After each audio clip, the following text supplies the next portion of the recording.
On our honeymoon, my husband went to buy snacks and didn't return for hours. Worried, I tracked his location to a luxury suite. Heart racing, I knocked.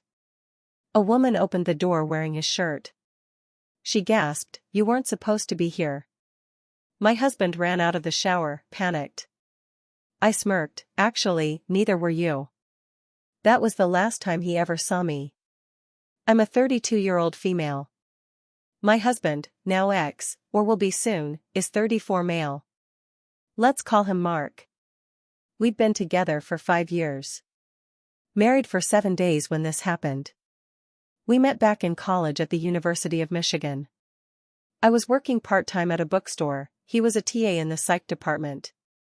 Smart, funny, kind, at least I thought. Over time, we moved in together, got a dog, bought a house outside of Detroit, the usual. After a romantic proposal at the DIA, we planned our wedding. We wanted something memorable, something warm and peaceful. We picked Maui, Hawaii. It was expensive, but we figured. Once in a lifetime. The wedding was beautiful. Sunset on the beach, close family and friends, laughter, dancing, all of it. I had no reason to think anything was wrong. The first few days of the honeymoon were amazing. We stayed at a nice resort in Wailea. Did all the things, snorkeling, hiking, drinks by the pool, romantic dinners. He seemed totally normal. More affectionate than usual, even. Then came day 4. We had just gotten back from a long hike in Haleakala National Park. We were both sweaty and tired. I suggested staying in and ordering room service, maybe watching a movie in bed. Mark said he wanted to go grab a few snacks and drinks from the local ABC store and then head out for dinner. He said he'd be gone 15 to 20 minutes tops. I hopped in the shower. Took my time, shaved my legs, did the whole routine. When I got out, maybe 30 minutes had passed. I didn't see any messages, no missed calls. So I texted him, "All good?" No reply. Another 20 minutes. I called. Straight to voicemail.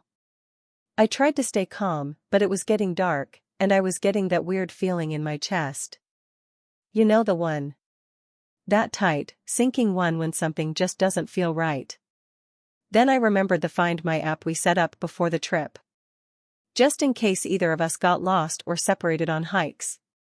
I opened it. His phone wasn't at the ABC store. Or anywhere near it. He was at a different hotel, the Four Seasons, just up the road. I stared at the dot on the screen for a full minute, thinking maybe it was a glitch. Maybe he was meeting someone about an activity he wanted to surprise me with. Maybe he wandered in there by mistake. Maybe, anything. But the longer I sat there, staring at that little blinking dot that didn't move, the more I knew something was wrong. I threw on some clothes, grabbed my purse, and left. I walked up the beach path to the Four Seasons. It was only a 10-minute walk, but it felt like miles. My heart was pounding the whole way. The lobby was gorgeous, over the top. Everything smelled like orchids and rich people. I went to the front desk and asked if they'd seen a man matching Mark's description. The lady smiled and said she couldn't give me guest information. I didn't push. I didn't want to make a scene, yet. So I started walking around. I checked the bars. The pool. The restaurant. No sign of him.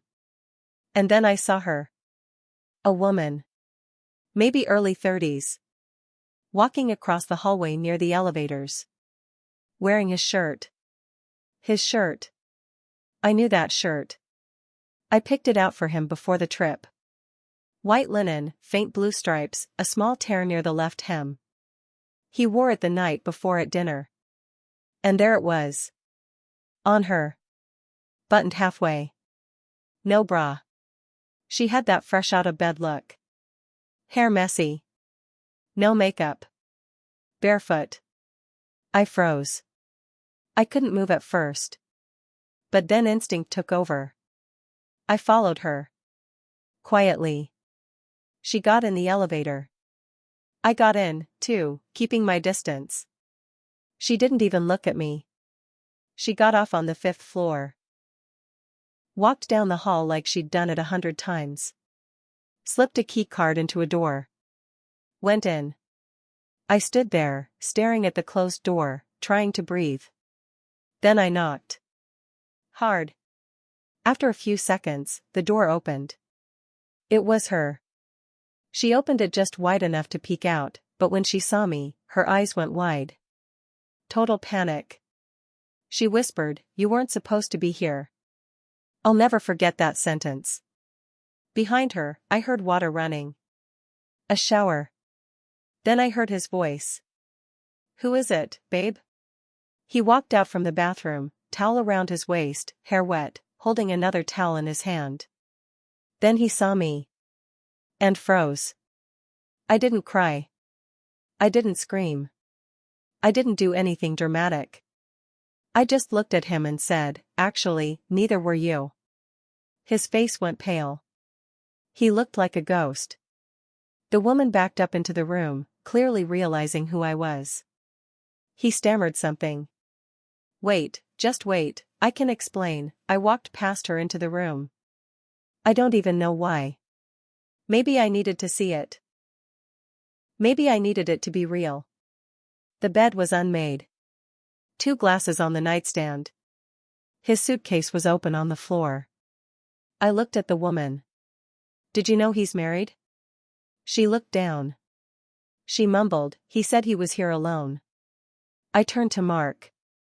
"You left me in a hotel room, on our honeymoon, to screw some woman at the Four Seasons?" He started babbling.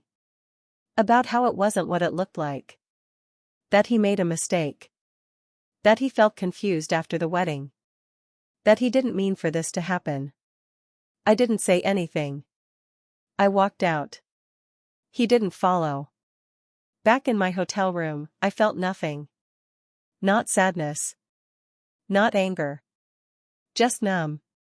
I sat on the edge of the hotel bed for what felt like hours, just staring at the wall. My phone kept buzzing. Messages. Calls. All from Mark. I didn't answer a single one. I couldn't. I wasn't ready. He had cheated on me. On our honeymoon. While I was brushing my hair and planning dinner, he was in a hotel suite with some woman, wearing his shirt, standing barefoot like she belonged. I thought that was the worst part. It wasn't. Around 11 p.m., I finally turned on my phone to call the airline. I wanted the next flight out. But before I could finish dialing, a message popped up from an unknown number. "You don't know me, but I think you should." At first, I thought it was spam. But then another message came. "My name's Tara. I'm not the only one. I met Mark a few months ago in Chicago." I didn't know he was married. I just stared at the screen. "Another one? Another woman?" I replied, hands shaking, "How did you get my number?" "Found your Instagram from his tagged photos." I didn't know he was married until today. "He ghosted me 3 weeks ago. But I recognized you in one of your wedding pics." "I'm sorry." It felt like the floor dropped out from under me. Mark hadn't just messed up once. He had a pattern. A double life. I asked her for more details. And she sent them. Screenshots. Texts. Photos of them at a jazz club in Chicago. A weekend trip to Nashville. A video of him kissing her outside a bar. All of it from the last 6 months. I couldn't breathe. My whole body went cold. I grabbed a robe and went outside to sit on the balcony. The ocean didn't look peaceful anymore. It looked like a lie. When the sun came up, I still hadn't slept. I hadn't cried either. It was like my heart just shut off. Then Mark knocked on the door. I didn't answer. He knocked again. "Please. Just open up." I opened it. He looked like he hadn't slept either. Eyes red. Hair messy. Wearing the same shirt I saw the other woman wearing hours before. That shirt made me sick now. He stepped in slowly. I didn't move. He sat down and started talking. Said it wasn't serious. Said it only happened twice and that she meant nothing. So I showed him the texts from Tara. His face went blank. He looked like he'd been hit in the face with a shovel. He said nothing. So I asked, how many others are there? He didn't answer. That was the answer. I stood up. Told him to leave. He begged. Swore he was going to change. That he'd go to therapy. That the wedding scared him and he had old wounds from childhood he hadn't worked through. I said, why did you even marry me? He didn't say a word. And that silence? That was it for me. That was when the last thread snapped. But right as he stood to leave, his phone buzzed. He didn't see me notice it. He ignored it. But I didn't. Because the name that popped up? Nina. I didn't say anything. I waited until he left. Then I texted the number. Hey. Just wondering. Do you know Mark is on his honeymoon? The reply came 10 minutes later. Honeymoon? What? I called her. Told her everything. She didn't cry. She didn't yell. She just breathed heavily and said, well. I guess I should have known. So now, I wasn't the only woman sitting alone in a room, realizing she had been lied to. There were more of us. I don't know how many yet. I didn't fly home that day. Not yet. I needed time. I needed a plan. And this story? It's far from over. I spent the next 2 days alone in the hotel room. Barely left. Ordered food, but barely touched it. My phone stayed warm in my hand, constantly lighting up with texts from unknown numbers, women. Tara had clearly shared my number. And as much as it gutted me to read each message, I couldn't stop. Each one was like a puzzle piece, snapping into place and showing me the man I really married. There was Claire, who met him on a business trip in Dallas. Maya, from a conference in Denver, same week he told me he was visiting his cousin. Alicia, who said they dated on and off for 2 years. She thought he was single until 2 weeks ago. I kept a notepad and started writing the names down. Dates. Locations. Lies. By day 3, I had 9 women. All different cities. All different stories. All the same ending, Mark walking away like nothing ever happened. I wasn't just hurt anymore. I was furious. Then came the part that really shook me. One of the women, Natalie, said she met Mark in Ann Arbor. Which meant while we lived together. They used to meet when his wife was out of town. She met me. She described our home. The layout. The artwork. Said she thought it was his place, and that his roommate was a nurse. I'm a nurse. That one broke me. I curled up on the floor and just sobbed.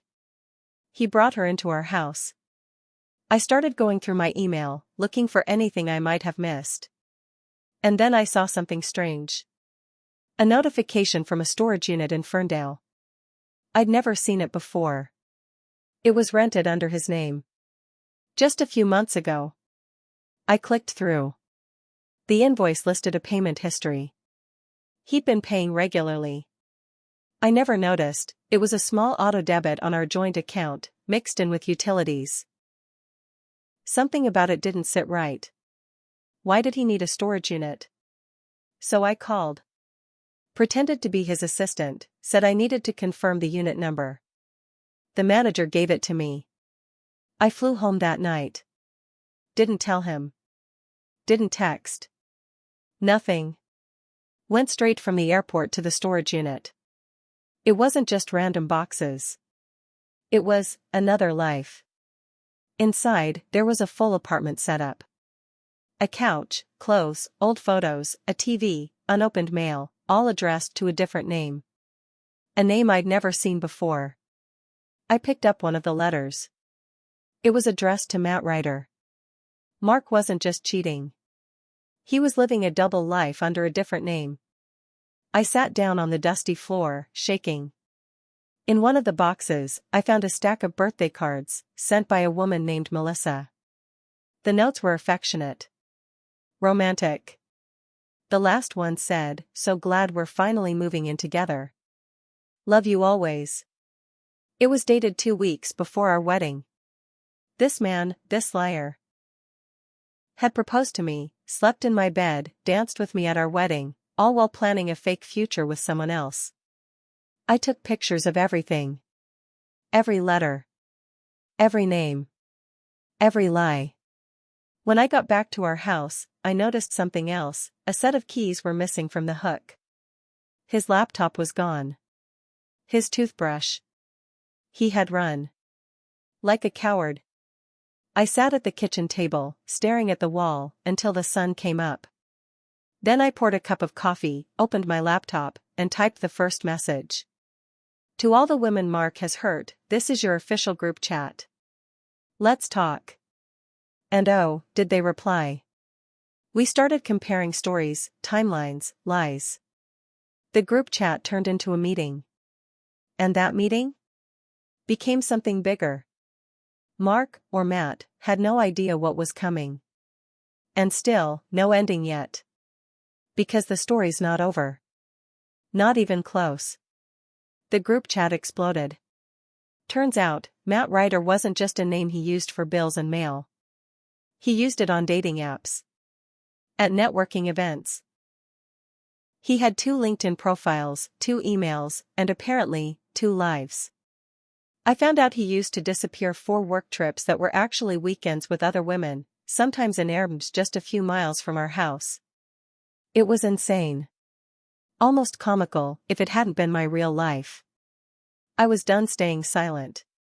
The final straw came when one of the women, Melissa, said she had no idea about me, and she was pregnant. 8 weeks. She thought they were building a life together. That's when I knew it was time. I planned everything down to the hour. Melissa agreed to help. We decided to confront him together. Not through texts. Not in private. In person. In front of everyone who mattered to him. He was back in Detroit. His mom's 60th birthday party was that weekend. She had invited friends, cousins, old neighbors, the whole extended family. I had been invited too, of course, as the new wife. I showed up unannounced. Wearing the dress I wore to our wedding rehearsal. Everyone looked surprised to see me, except Mark. When he saw me walk into that backyard, wine glass in hand, his face went white. His jaw tightened, like he was calculating how fast he could disappear. Then I saw Melissa walk in, hand on her stomach. Gasps. Confusion.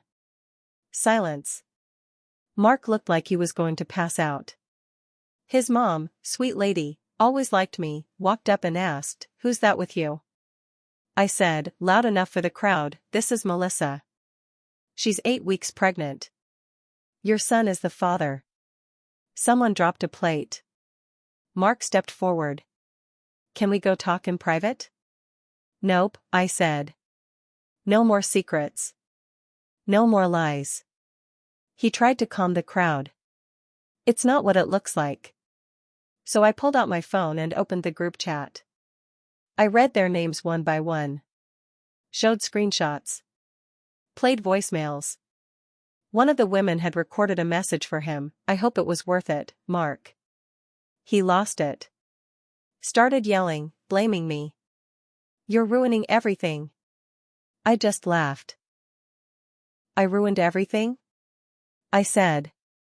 "You ruined your life when you decided one woman wasn't enough. When you started living like some B-list con artist. When you used people's love like it was disposable." Melissa stood next to me the whole time. Quiet. Calm. Strong. Then she said, "You told me you were divorced." He turned to her, panicked. "I didn't think you'd find out this way," she slapped him. Not hard. But enough. That was it. The crowd scattered. His aunt muttered, disgusting. Someone else shook their head. His mom cried and asked, what's wrong with you? He looked at me, like I owed him something. You set this all up? Yeah, I said. Because I needed to watch you fall on your own sword. Then I walked out. I didn't look back. For days, I expected more chaos. But he disappeared again. Typical. Then came a text, I messed up. You didn't deserve that. I'm sorry. I didn't reply. Instead, I filed for divorce. Changed my number. Blocked him on everything. His mom sent me a message, I don't know what to say. I raised him better than this. I hope you find peace. That one made me cry. Funny how the people not involved in the lies still carry some of the pain. The betrayal cut deep. Not just because he cheated. But because he made me question every moment we shared. Every laugh, every kiss, every quiet Sunday morning. I looked back and wondered, was any of it real? But here's what I learned. Loving someone doesn't make you weak. Believing in someone doesn't make you naive. What makes you strong is walking away when they don't deserve you anymore. Melissa kept the baby. She's raising her child without Mark.